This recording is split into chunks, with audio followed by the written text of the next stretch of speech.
The roar of the crowd echoes through the stadium as Jannik Sinner steps onto the court. His eyes focused and his racket at the ready. He's only 21 years old, but he's already making a name for himself as one of the most promising young talents in men's tennis. Born in the mountains of South Tyrol, Italy, Sinner was a natural athlete from a young age. He took up tennis as a way to stay active during the long, snowy winters and quickly discovered a talent for the game. He started playing tennis at age 3, but didn't play tennis intensively until he was 9 years old. In 2018, he turned professional and set his sights on the ATP Tour. It was a bold move for a player so young and inexperienced, but Sinner was determined to prove himself against the best in the world. Since then, he's been on a meteoric rise, stunning fans and opponents alike with his raw talent and unyielding determination. In this video, we'll take a closer look at the rise of Jannik Sinner from his humble beginnings in the mountains of Italy to his ascent to the top of the tennis world. Join us as we explore the heart, the drive, and the sheer talent of this rising star. The rise of an Italian soon-to-be legend?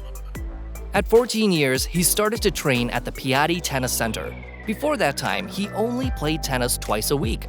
As of September 2015, he started to compete in various junior tournaments, as well as qualifier tournaments of the ITF Future Tour. In 2017, he was able to win 2 junior tournaments in Qatar and Spain. The only higher-level Grade A tournament he entered was Trofeo Bonfiglio, where he lost in the opening round in 2017 and reached the quarterfinal in 2018. That tournament was the last junior tournament he played. Despite his limited success as a junior, he turned professional in 2018 and started competing on the ITF men's circuit. In May 2018, he reached his first quarterfinal of an ITF tournament at Casale Monferrato. In August that year, he reached his first final at the Future Tournament at Santa Cristina Val Gardena in Italy, which he eventually lost to German player Peter Heller. Based on these successes, he was able to enter the World 1000 ranking for the first time. In that same month, he competed in his first ATP Challenger, which he entered due to a wild card, but lost his first round match.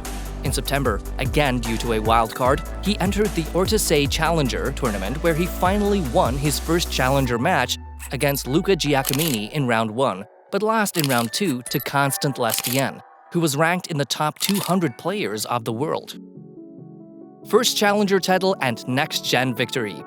In February 2019, it was finally time, and Sinner was able to claim his first Challenger title in Bergamo, beating 2 players ranked in the top 200 to win the title. With that win, he became the first player born in 2001 to reach a Challenger final and the youngest Italian player in history to win a Challenger title at 17 years and 6 months of age. He climbed more than 200 ranks in the ATP ranking to a career high of world number 324. Just a few days later in March, he won his first 2 ITF tournaments, the first one in Trento and the second one in Santa Margherita di Pula. In April 2019, he received a wildcard for the qualification of the ATP tournament in Budapest. Even though he lost in round 2 of the qualification, he was able to reach the main field as lucky loser and was able to book his first ever win on that tournament level against Mate Valcuz. With that, he moved on to the ATP Top 300 ranking on April 29th. At the Masters 1000 tournament in Rome in May that year, he won his first round match against top 100 player Steve Johnson, but lost in round 2 against Stefanos Tsitsipas, who was ranked world number 7 at that time. Sinner still climbed to world number 229. Between May and July, he didn't record any wins and also wasn't able to qualify for Wimbledon. At the ATP 250 tournament in Umag, he won his first round match, which saw him climb to rank number 199, entering the top 200 for the first time in his career.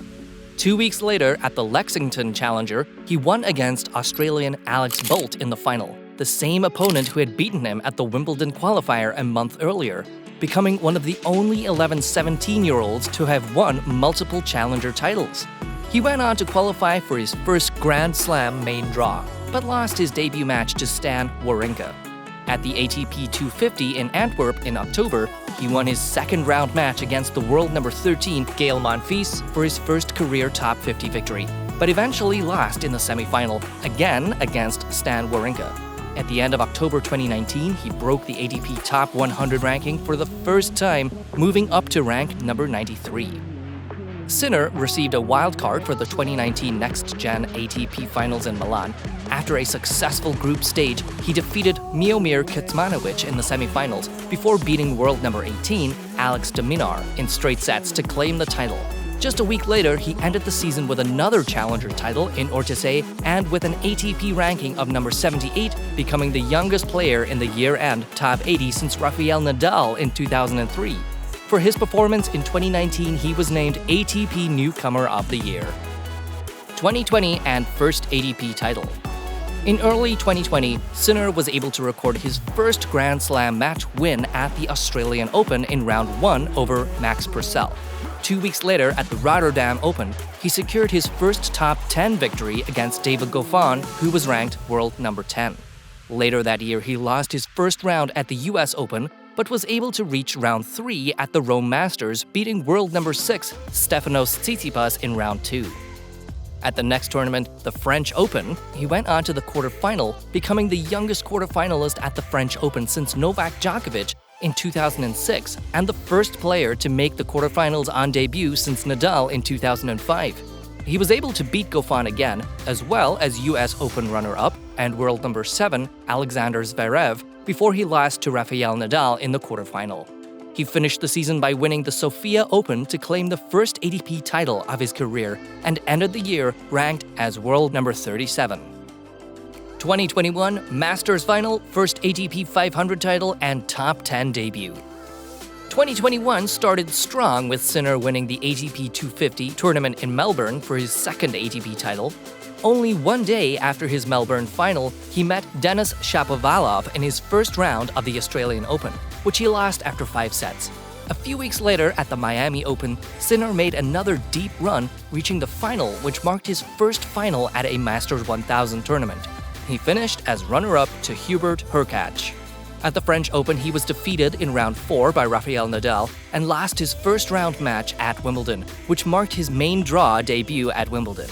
At the ATP 500 Washington, he was victorious again, winning his third title and the first ATP 500 title of his career, beating Mackenzie McDonald in the final. Just a few weeks later, he made it to round 4 of the US Open, losing to Alexander Zverev. The next tournament was the Sofia Open, with him as reigning champion. He was able to defend the title, beating seed 2 Gael Monfils in the final.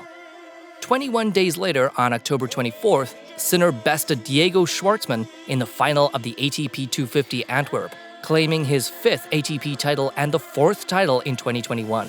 With that win, he became the youngest male tennis player to win 5 ATP titles since 19-year-old Novak Djokovic. After reaching the semi-final of the Austria Open, Sinner became the first male player born in the 2000s to enter the top 10 world ranking on November 1st. He was also only the 5th Italian male player to do so. He didn't directly qualify for the ATP Finals at season ending, but entered the tournament after Matteo Berrettini had to withdraw due to an injury and defeated Hubert Hurkacz to become the youngest player to win an ATP Finals match on debut since Leighton Hewitt in Lisbon in 2000. Sinner finished 2021 as world number 10. 2022, 3 major quarterfinals and several other deep runs. 2022 was a year to remember, as Sinner made several tournament deep runs. At the Australian Open, he reached the quarterfinal, the second major quarterfinal of his career, which he lost to Stefanos Tsitsipas. At the Miami Open, the Monte Carlo Masters, and the Rome Masters, he also reached the quarterfinals. At the French Open, he had to retire in round 4 due to a knee injury. At Wimbledon that year, he defeated Stan Wawrinka in round 1, Mikael Ymer in round 2, John Isner in round 3, and Carlos Alcaraz in round 4 before losing the quarterfinal against the eventual champion, Novak Djokovic. The ATP 250 in Umag was the next tournament which he won, claiming his 6th ATP title, before reaching yet another quarterfinal at the US Open, which he lost to Carlos Alcaraz in an intense 5-set match which lasted 5 hours and 15 minutes. In the semi-final of the Sofia Open, he had to retire against Holger Rune due to a knee injury before coming back to end the season by reaching the quarterfinal at the ATP 500 Vienna and booking a first-round loss at the Paris Open. 2023 set to be a successful year. Out of the 7 tournaments played so far, Sinner booked a quarterfinal in Adelaide, a 4th round at the Australian Open, losing to Stefanos Tsitsipas, a 2nd round loss in Marseille, 1 semi-final at the Indian Wells, which he lost to Carlos Alcaraz, and 3 final appearances. 1 at Montpellier, which he won, 1 at Rotterdam, and yet another one at the Miami Open, where he lost to Daniil Medvedev in the final after beating Carlos Alcaraz in the semis. What do you think we can expect from him moving forward? Leave your comments below. Thanks for watching. I appreciate you.